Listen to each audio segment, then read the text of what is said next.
दोस्तों, स्वागत है आपका मूवी स्टॉक चैनल में। आज फिर से मैं आपके लिए एक क्राइम थ्रिलर मूवी लेकर आया हूँ, जिसके अंदर हम देखेंगे कि एक खूनी लड़कियों को किडनैप कर लेता है और फिर वो उनको मेंटली टॉर्चर करके उनके साथ बुरे काम करता है। लेकिन अब उसको कौन कैसे रोकेगा, यही हम इस मूवी में देखेंगे। मूवी इंटरेस्टिंग है, सो एंड तक बने रहना। मूवी की शुरुआत में हम एक लड़की को देखते हैं जो कि काफी घबराई हुई थी। दरअसल एक आदमी लगातार उसका पीछा कर रहा था। फिर वो लड़की तेज तेज चलकर उससे पीछा छुड़वाने की कोशिश करती है, लेकिन वो आदमी उसका पीछा छोड़ने का नाम ही नहीं ले रहा था।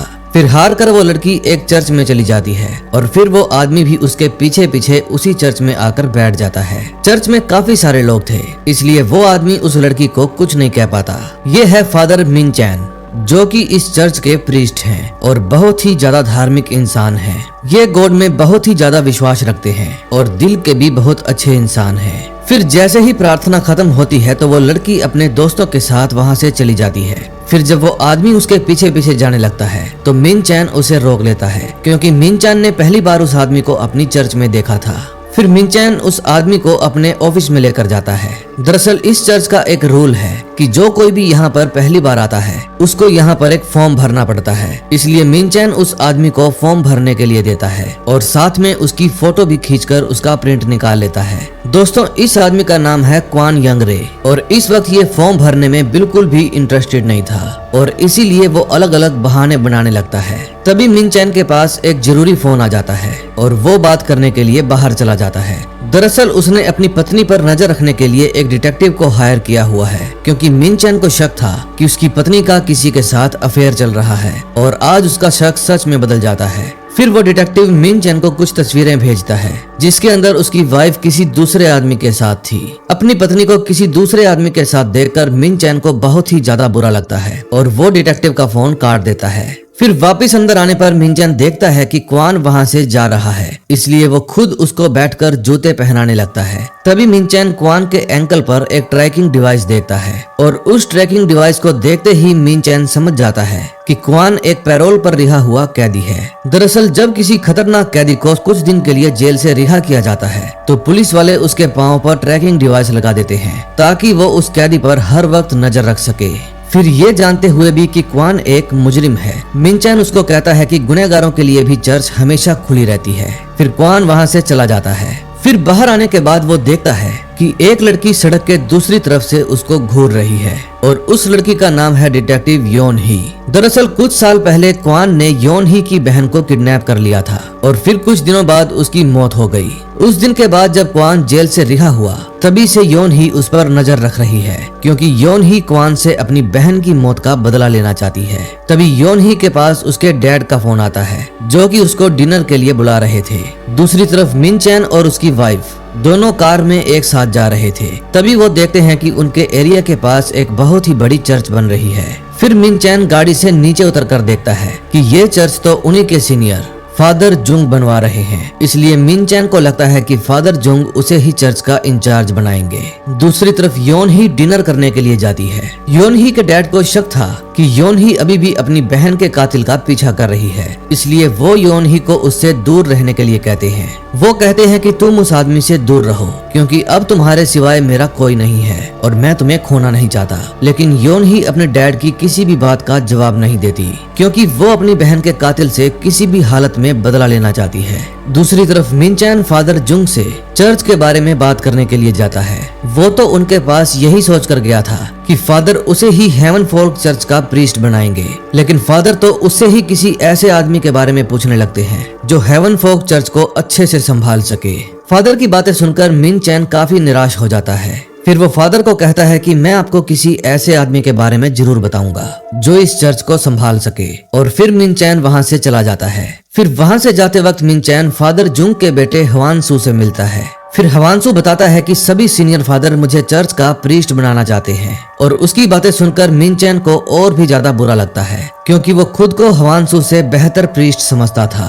फिर मिनचैन वापस अपनी चर्च में आ जाता है और आते ही गॉड से प्रार्थना करने लगता है कि प्लीज मुझे हेवन फोक चर्च का प्रीस्ट बना दो, क्योंकि मैं ही इतने बड़े चर्च को अच्छे से संभाल सकता हूँ। तभी मिनचैन के पास उसकी वाइफ का फोन आता है और वो उससे अपने बेटे के बारे में पूछती है, क्योंकि उसने मिनचैन को उसे स्कूल से पिक करने के लिए कहा था, लेकिन मिनचैन अपने बेटे को स्कूल से पिक करना भूल गया।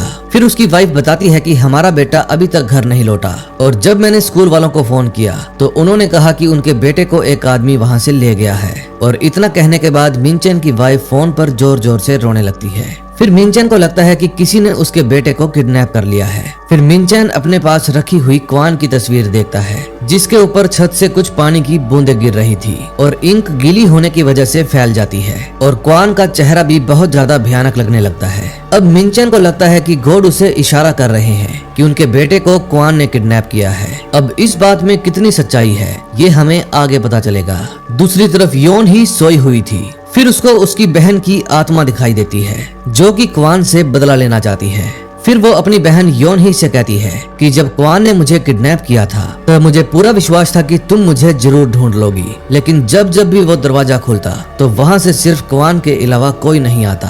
अब योन ही को अपनी बहन की बातें अंदर ही अंदर से खोखला बना रही थी। दूसरी तरफ मिनचैन अपनी गाड़ी लेकर क्वान का पीछा करने लगता है और साथ में वो पुलिस को भी फोन करके क्वान के बारे में बता देता है। फिर वो क्वान का पीछा करते करते पास वाले पहाड़ पर पहुंच जाता है और थोड़ी दूर आगे जाने पर वो देखता है कि क्वान की गाड़ी उसके सामने से गायब हो गई। इसलिए वो अपनी गाड़ी को साइड में रोक लेता है और क्वान की गाड़ी को ढूंढने लगता है। तभी क्वान की गाड़ी मिनचैन की गाड़ी के पीछे आकर रुकती है। फिर क्वान की गाड़ी को अपने पीछे देखकर मिनचैन घबरा जाता है। फिर क्वान अपनी गाड़ी से नीचे उतरकर मिनचैन की गाड़ी के पास आता है और वो उसको देखते ही पहचान जाता है कि ये तो वही प्रीस्ट है। फिर क्वान मिनचैन को कहता है कि मुझे लगता है कि तुम मेरा पीछा कर रहे हो, लेकिन मिनचैन उसकी बात का कोई भी जवाब नहीं देता। फिर क्वान वापस अपनी गाड़ी की तरफ जाने लगता है। फिर मौका देखकर मिनचैन अपनी गाड़ी से उतरकर क्वान की गाड़ी के पास जाता है और उसकी गाड़ी में अपने बेटे को ढूंढने लगता है, क्योंकि उसको शक था कि उसके बेटे को क्वान ने ही किडनैप किया है, लेकिन क्वान की गाड़ी में कोई भी नहीं था। फिर जाते वक्त मिनचैन क्वान के पैर पर ट्रैकिंग डिवाइस देखता है जो कि अब उसके पांव पर नहीं था, इसलिए मिनचैन डर जाता है और जल्दी से अपनी गाड़ी की तरफ भागने लगता है। फिर क्वान उसे रोक लेता है और फिर उन दोनों में हाथापाई होने लगती है। आज बारिश भी काफी तेज थी, इसलिए क्वान हाथापाई के दौरान फिसलकर पहाड़ी से नीचे गिर जाता है और एक पत्थर पर सिर लगने की वजह से बेहोश हो जाता है। फिर मिनचैन भी जल्दी से क्वान को देखने के लिए उसके पास जाता है, लेकिन तभी उसकी वाइफ का फोन आता है और वो उसे बताती है कि हमारा बेटा मिल गया है। वो अपने दोस्त के घर चला गया था और ये बात सुनकर मिनचैन को बहुत ही ज्यादा गुस्सा आता है, क्योंकि उसने बिना किसी बात के क्वान की ऐसी हालत कर दी थी, लेकिन वो अपनी वाइफ को इसके बारे में कुछ नहीं बताता। फिर मिनचैन क्वान की गाड़ी को ठिकाने लगाने के बारे में सोचता है, क्योंकि अगर क्वान जिंदा रहा तो वो उसके बारे में पुलिस को सब कुछ बता देगा। इसलिए मिनचैन उसकी बॉडी को एक दूसरी खाई में गिरा देता है ताकि अगर पुलिस वहां आए भी तो उन्हें उसकी बॉडी का पता ना चल सके। तभी उसे दूर पहाड़ी पर एक चेहरे जैसी आकृति बनी हुई दिखाई देती है और उसको देखकर मिन समझ नहीं पाता कि आखिर ये है क्या। तभी अगले दिन योन ही अपने नए पुलिस स्टेशन में जाती है। दरअसल उसकी पोस्टिंग इसी के शहर मुसान पुलिस स्टेशन में हुई थी, जहां पर उसको सो इन ग्यू नाम का एक डिटेक्टिव मिलता है। फिर वो वहां पर रखी हुई मीटिंग में जाती है, क्योंकि कल ही ए योंग नाम की एक लड़की गायब हो गई थी, इसलिए अब उन्हें उसके केस की इन्वेस्टिगेशन करनी है। सब लोगों को ए योंग के गायब होने का पहला शक क्वान पर ही जाता है, क्योंकि उसने पहले भी ऐसे कई सारी लड़कियों को किडनैप किया था और उन्हें टॉर्चर करने के साथ साथ उनके साथ गलत काम भी किया करता था। इसलिए पुलिस वाले क्वान के घर पर तहकीकात करने के लिए चले जाते हैं। वहां जाकर वो देखते हैं कि क्वान ने अपने घर की दीवार पर एक बहुत ही अजीब सी आंख बनाई हुई है, जो कि दिखने में काफी ज्यादा डरावनी लगती है, लेकिन पुलिस वालों को उस अजीब सी तस्वीर को देखकर कुछ भी समझ में नहीं आता।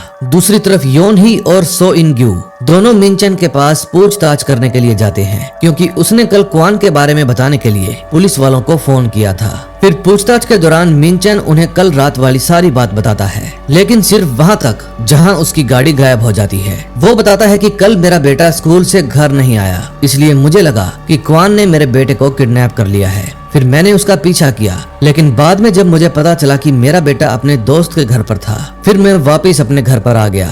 इसके बाद का मिनचैन ने पुलिस वालों को कुछ भी नहीं बताया। फिर योन ही उसके ऑफिस की तलाशी लेने लगती है, जहाँ पर कीचड़ लगी हुई एक जैकेट पड़ी थी, लेकिन योन ही उस पर इतना ध्यान नहीं देती। फिर जाते वक्त योन ही मिनचैन के जूते देखती है जो कि पूरी तरह कीचड़ से भरे पड़े थे।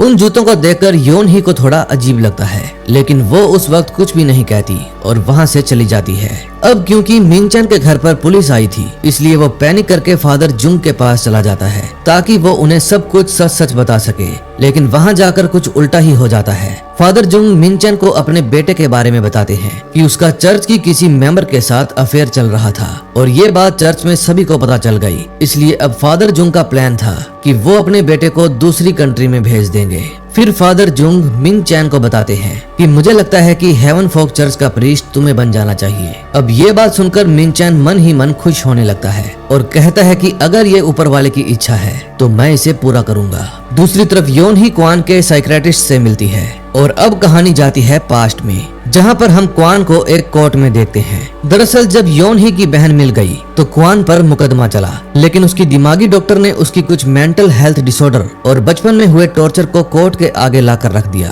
और उसे निर्दोष साबित कर दिया। दरअसल बचपन में क्वान को उसका सौतेला बाप बहुत ही ज्यादा टॉर्चर किया करता था और इसी वजह से जब वो बड़ा हुआ तो उसकी पर्सनैलिटी वैसी ही हो गई। फिर क्वान के कोर्ट केस जीतने के बाद इंटरनेट पर उसकी ये स्टोरी आग की तरह फैल जाती है और सब लोग उसके बचपन की कहानी सुनकर उसके प्रति हमदर्दी जताने लगते हैं और यही समझते हैं कि क्वान निर्दोष है। ये बात योन ही की बहन को बिल्कुल भी अच्छी नहीं लगती और फिर वो सुसाइड कर लेती है। अब कहानी प्रेजेंट में आती है। योन ही साइकियाट्रिस्ट से मिलकर उसको बताती है कि अगर उस दिन आपने क्वान को ना बचाया होता तो आज ए योंग गायब ना हुई होती। लेकिन नोकजोंग योन ही की एक भी बात का जवाब नहीं देता और अपनी गाड़ी लेकर वहाँ से चला जाता है। फिर अगले दिन क्राइम यूनिट को क्वान की गाड़ी मिल जाती है। फिर पुलिस वालों की एक टीम वहां पर जाकर छानबीन करने लगती है, लेकिन उन्हें वहां पर कुछ भी नहीं मिलता। अगले सीन में हम देखते हैं ए योंग की मॉम मिनचैन के साथ गाड़ी में कहीं जा रही थी। तभी उसके पास पुलिस स्टेशन से फोन आता है और वो बताते हैं कि क्वान की गाड़ी मिल गई है। फिर जब ये बात मिनचैन को पता चलती है तो वो बहुत ही ज्यादा परेशान हो जाता है। फिर वो दोनों जल्दी से उस जगह पर पहुंच जाते हैं जहां पर क्वान की गाड़ी मिली थी। फिर वहां जाकर मिनचैन को पता चलता है कि पुलिस को अभी तक क्वान की बॉडी नहीं मिली और ये बात जानकर मिनचैन मन ही मन खुश होने लगता है और अब उसे पक्का विश्वास हो जाता है कि उसकी किस्मत उसका साथ दे रही है और ऊपर वाले ने खुद उसको क्वान को सजा देने के लिए चुना है। फिर घर जाकर जब वो अपनी वाइफ से मिलता है तो कहता है कि अगर तुम किसी बात के लिए मुझसे माफी मांगना चाहती हो तो मांग सकती हो। पहले तो उसकी वाइफ कुछ भी नहीं बोलती, लेकिन मिनचैन के फोर्स करने पर वो उसे सब कुछ सच सच बता देती है कि उसका किसी दूसरे आदमी के साथ अफेयर चल रहा है। लेकिन अब वो अपनी गलती के लिए गॉड से माफी मांगना चाहती है। फिर मिनचैन अपनी वाइफ के सिर पर हाथ रखकर जोर जोर से अपनी प्रार्थना करने लगता है ताकि ऊपर वाला उसकी गलती को माफ कर दे। फिर प्रार्थना के बाद मिनचैन भी अपनी वाइफ की गलती को माफ कर देता है और उसके बाद वो दोनों मुसान शहर के बाहर बने नर्सिंग होम में जाने के लिए निकल पड़ते हैं। रास्ते में मिनचैन और उसकी वाइफ देखते हैं कि एक एम्बुलेंस रास्ते में फंसी हुई है। फिर अपनी गाड़ी को रोककर मिनचैन उनकी हेल्प करने के बारे में पूछता है, लेकिन एम्बुलेंस वाले उन्हें जाने के लिए कहते हैं क्योंकि कुछ ही वक्त में उनकी हेल्प के लिए टो ट्रक आने वाला है। फिर मिनचैन और उसकी पत्नी दोनों नर्सिंग होम पहुंच जाते हैं, लेकिन तभी वहां पर काम कर रही एक वर्कर बताती है कि कल रात नर्सिंग होम में एक घायल आदमी आया था और उसकी बातें सुनकर मिनचैन समझ जाता है कि वो आदमी कोई और नहीं बल्कि क्वान है। फिर मिनचैन पीछे के रास्ते से नर्सिंग होम में घुस जाता है और क्वान को ढूंढने लगता है। फिर क्वान भी उसे मिल जाता है। फिर मिनचैन देखता है कि क्वान बार बार एक ही बात दोहरा रहा है कि चर्च का फादर मुझे मार डालेगा। फिर क्वान की बातें सुनकर मिनचैन काफी ज्यादा घबरा जाता है क्योंकि अगर क्वान पुलिस के हाथ लग गया तो क्वान के साथ साथ वो खुद भी पकड़ा जाएगा। तभी मिनचैन को आसमान में फिर से एक आकृति दिखाई देती है। फिर मिनचैन समझ जाता है कि भगवान फिर से मुझे क्वान को मारने का इशारा कर रहे हैं। फिर मिनचैन जल्दी से क्वान को व्हील चेयर के ऊपर बिठा लेता है और वहाँ से बाहर ले जाने लगता है, लेकिन उसको ऐसा करते हुए वहाँ मौजूद एक बूढ़ा आदमी देख लेता है। तभी थोड़ी देर बाद उसी नर्सिंग होम में वही एम्बुलेंस आकर रुकती है जो मिनचैन को रास्ते में मिली थी, लेकिन मिनचैन उससे पहले ही क्वान को लेकर वहाँ से निकल जाता है। फिर थोड़ी ही देर में योन ही और उसकी टीम भी नर्सिंग होम में पहुँच जाती है क्योंकि उन्हें भी पता चल गया था कि क्वान यहाँ पर आया है। फिर योन ही जाकर क्वान का बेड चेक करती है जो कि उसके शरीर पर लगे कीचड़ की वजह से गंदा हो गया था। फिर वहाँ पर मौजूद बूढ़ा आदमी बताता है कि उसको तो कोई आदमी ले गया है। फिर योन ही पूछती है कि उसे कौन ले गया है। फिर बूढ़ा आदमी बताता है कि उसको लेने के लिए खुद ईश्वर आए थे। तभी वहाँ पर बैठी बूढ़े आदमी की बेटी योनही को बताती है कि मेरे पिता को भूलने की आदत है, इसलिए कोई भी उसकी बात को सीरियस ना ले। इसीलिए कोई भी उनकी बातों को सीरियस नहीं लेता। फिर वहाँ से जाते वक्त योनही नर्सिंग होम में बैठी कुछ औरतों को प्रार्थना करते हुए देखती है, जो कि अलग अलग चर्च से आई हुई थी। उनमें से एक मिन चैन की वाइफ भी थी और उसको देखकर योनही को मिन चैन पर फिर से शक हो जाता है। फिर वो अपने एक साथी ऑफिसर को जितनी भी यहाँ पर अलग अलग चर्चों से औरतें आई थी उनकी लिस्ट लाने को कहती है। दूसरी तरफ मिन चैन क्वान को लेकर एक सुनसान बिल्डिंग में आ जाता है और कहता है कि तुम सोच रहे होगे कि आखिर बार बार तुम्हारा मुझसे पाला क्यों पड़ रहा है। मेरा भी यही कुछ सोच सोचकर दिमाग खराब हो गया था, लेकिन अब मैं समझ गया हूँ कि भगवान ने मुझे तुम्हें मारने का काम दिया है। वो मुझे परखना चाहते हैं कि मैं ये काम कर पाता हूँ या नहीं। फिर मिन चैन क्वान को मारने ही वाला था कि तभी क्वान उसे रोक लेता है और कहता है कि अगर तुमने मुझे मार दिया तो तुम कभी भी ए योंग को नहीं ढूंढ पाओगे, क्योंकि वो अभी भी जिंदा है। इसलिए तुम पुलिस को फोन कर दो और मैं उन्हें ही सब कुछ बताऊंगा। इतना कहने के बाद क्वान जोर जोर से हंसने लगता है और उसको हंसते हुए देखकर मिन चैन को गुस्सा आ जाता है। फिर वो एक रोड लेकर उसे मारना शुरू कर देता है। अब मिन चैन उसे जान से तो नहीं मारता, लेकिन फिर भी काफी पिटाई करता है। फिर मिन चैन एक टेप लेकर उसके पूरे चेहरे को ढक देता है और उसे एक कमरे में बंद करके वहां से चला जाता है। दूसरी तरफ योनही को भी वो लिस्ट मिल जाती है जिसके अंदर मिन चैन की चर्च का भी नाम लिखा हुआ था। फिर मिन चैन की चर्च का नाम देखते ही योनही को मिन चैन पर पक्का शक हो जाता है कि उसने ही क्वान को नर्सिंग होम से गायब किया है। फिर वो जल्दी से मिन चैन की चर्च में पहुंच जाती है और वहां जाकर जब वो मिन चैन की गाड़ी चेक करती है तो उसको गाड़ी के टायर पर कुछ शहतूत लगे हुए दिखाई देते हैं और वो समझ जाती है कि मिन चैन अभी अभी किसी शहतूत के फार्म से आया है। इसलिए वो अपने फोन में मुसान के नियर बाई शहतूत फार्म के बारे में सर्च करने लगती है और उसे पता चलता है कि यहाँ का सबसे नजदीकी शहतूत फार्म 15 किलोमीटर दूर है। दूसरी तरफ मिन चैन को योंगही के आने की बिल्कुल भी भनक नहीं थी, बल्कि वो तो अपने चर्च में आकर ए योंग के बारे में प्रार्थना कर रहा था। तभी कुछ ही देर में योंगही शहतूत फार्म में पहुंच जाती है। फिर जब वो अंदर जाकर देखती है तो उसे क्वान मिल जाता है, जो कि वहाँ पर बेहोश हुआ पड़ा था। इसलिए योंगही जल्दी से उसके चेहरे के आगे से टेप हटा देती है। फिर जब वो अपने साथी पुलिस वालों को फोन करके वहाँ पर बुलाने लगती है कि तभी उसकी बहन की आत्मा उसको ऐसा करने से रोक लेती है, क्योंकि वो क्वान से अपनी मौत का बदला लेना चाहती थी। फिर वो योनही को कहती है कि तुम इस दरिंदे को मार डालो। फिर अपनी बहन की बात सुनकर योनही क्वान को गन पॉइंट पर ले लेती है। अब वो क्वान को शूट करने ही वाली थी कि तभी वहाँ पर मिन चैन आ जाता है और योनही पर हमला करके उसको बेहोश कर देता है। फिर जब योनही को होश आता है तो वो अपने सामने मिन चैन को देखती है और देखती है कि मिन चैन क्वान को मारने वाला है। फिर योनही मिन चैन को ऐसा करने से मना करती है, क्योंकि अगर मिन चैन ने क्वान को मार दिया तो उनको ए युआंग के बारे में कुछ भी पता नहीं चलेगा। लेकिन मिन चैन ने तो पक्का इरादा बना लिया था कि वो क्वान को मार कर ही रहेगा, क्योंकि उसको ऐसा करने के लिए भगवान की तरफ से ही निर्देश आ रहे थे। फिर वो योनही को बताता है कि आ युआंग मर गई है, लेकिन योनही उसकी बात पर विश्वास नहीं करती। फिर उन दोनों के बीच में हाथापाई होने लगती है और फिर योनही मिन चैन को हथकड़ी से बांध देती है। फिर वो क्वान को बचाने के लिए जाती है, लेकिन तभी उस फ्लोर का कुछ भारी सामान नीचे गिरने लगता है और उसी सामान के साथ क्वान भी अटका हुआ था, इसलिए वो भी नीचे गिरने लगता है। फिर योनही क्वान का पैर पकड़ लेती है ताकि वो उसको बचा सके, लेकिन तभी क्वान बताता है कि ए योंग को एक आंख वाले राक्षस ने निगल लिया है। अब क्योंकि क्वान में वजन ज्यादा था, इसलिए योनही के हाथ से वो फिसल जाता है और सीधा नीचे गिर जाता है। फिर थोड़ी ही देर बाद वहाँ पर पुलिस भी आ जाती है। योनही क्वान को बचाने की बहुत कोशिश करती है, लेकिन बहुत देर हो चुकी थी, क्योंकि क्वान ऊपर से गिरने की वजह से मर चुका था। अगले सीन में हम किसी कंस्ट्रक्शन साइट को देखते हैं, जहाँ पर कुछ पुराने घरों को तोड़ा जा रहा था। उन्हीं में से किसी एक घर के अंदर ए युआंग भी थी। उस घर के आसपास बहुत सारे लोग थे। फिर ए युआंग उनको बुलाने की कोशिश करती है, लेकिन उसके मुंह पर टेप लगी हुई थी, इसलिए उसकी आवाज बाहर नहीं जाती। दूसरी तरफ योंगही डॉक्टर नागसांग के पास जाती है ताकि उससे कोई हेल्प मिल सके। फिर डॉक्टर बताता है कि मिन चैन को एक मेंटल हेल्थ डिसऑर्डर है, जिसकी वजह से उसे अलग अलग चीजों में अजीब चेहरे दिखाई देते हैं, और जो वो बोल रहा था कि भगवान उसे इशारा कर रहे हैं, वो भी महज उसका एक वहम है। फिर वो डॉक्टर से क्वान के बारे में पूछती है। फिर डॉक्टर उसको क्वान की कुछ तस्वीरें देता है, जिन तस्वीरों के अंदर क्वान के शरीर पर चोटों के बहुत सारे गहरे निशान बने हुए थे, और उन्हीं तस्वीरों के अंदर वही एक आंख वाली तस्वीर भी थी, जिसके बारे में क्वान उस बिल्डिंग से नीचे गिरते वक्त बता रहा था।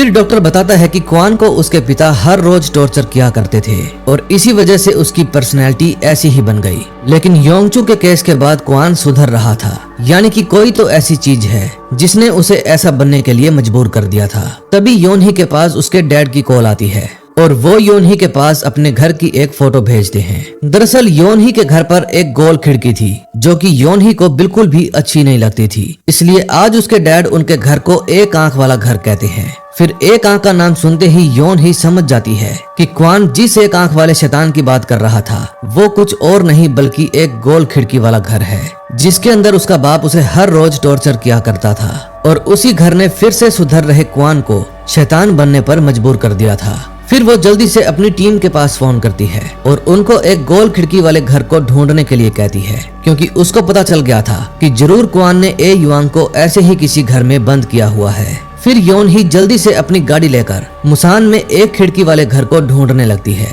तभी कुछ देर बाद योनही की टीम को वैसा ही एक घर मिल जाता है, इसलिए वो योनही को उस घर की लोकेशन भेज देते हैं। फिर योनही जल्दी से उस घर के बाहर पहुंच जाती है। फिर जब योनही दरवाजा खोलती है तो देखती है अंदर ए युआंग बंधी हुई थी। फिर वो जल्दी जल्दी उसको खोल देती है। फिर ए युआंग कहती है कि मुझे पता था कि उस दरवाजे से मुझे कोई न कोई बचाने के लिए जरूर आएगा। और ये बात सुनकर योनही बहुत ही ज्यादा इमोशनल हो जाती है, क्योंकि यही बात उसकी बहन भी हर रोज सपने में कहा करती थी, लेकिन योनही उससे बचा नहीं पाई थी। लेकिन आज उसने अपनी बहन की तरह किसी और लड़की के साथ ऐसा नहीं होने दिया। अब इस घटना को कुछ दिन बीत जाते हैं। तभी हम देखते हैं कि मिनचैन जेल में बंद है। फिर उससे मिलने के लिए योनही आती है और बताती है कि हमें ए युआंग मिल गई है। उसकी बातें सुनकर मिनचैन पूछता है कि क्या वो जिंदा है। फिर योनही कहती है हाँ वो जिंदा है। फिर ये बात सुनकर मिनचैन कहता है ऐसा कैसे हो सकता है, क्योंकि उसने तो मुझे कहा था कि ए युआंग मर गई है। फिर मिनचैन की बातें सुनकर योनही उससे पूछ ही लेती है कि आखिर तुम्हें ऐसा किसने कहा था, लेकिन मिनचैन इस बारे में कुछ भी नहीं बताता और वापस अपने सेल में चला जाता है। तभी उसे अपने सेल की दीवार पर एक चेहरा बना हुआ दिखाई देता है। फिर मिनचैन अपने पास रखा हुआ एक कपड़ा लेकर उस चेहरे को साफ करने लगता है और इसी के साथ इस मूवी का एंड हो जाता है। अब मूवी का तो एंड हो गया, लेकिन ये कहानी जाते जाते कुछ सवाल छोड़ गई, जैसे कि अगर मिनचैन को सच में भगवान कुछ आकृतियां दिखा रहे थे और उन आकृतियों के जरिए उसको कुछ बताने की कोशिश कर रहे थे, तो मिनचैन को क्वान के मरने के बाद भी वैसी ही एक आकृति क्यों दिखाई दे रही थी? या फिर ऐसा हो सकता है कि भगवान उसे कुछ और बताने की कोशिश कर रहे हैं, या फिर ये सब मिनचैन की दिमागी बीमारी की वजह से हो रहा था? दोस्तों, आपको इसके बारे में क्या लगता है कमेंट में जरूर बताना। और अगर आपको ये वीडियो अच्छी लगी हो तो प्लीज वीडियो को लाइक करके चैनल को सब्सक्राइब कर देना। हम मिलेंगे ऐसी ही और मजेदार स्टोरी के साथ। Till then bye bye.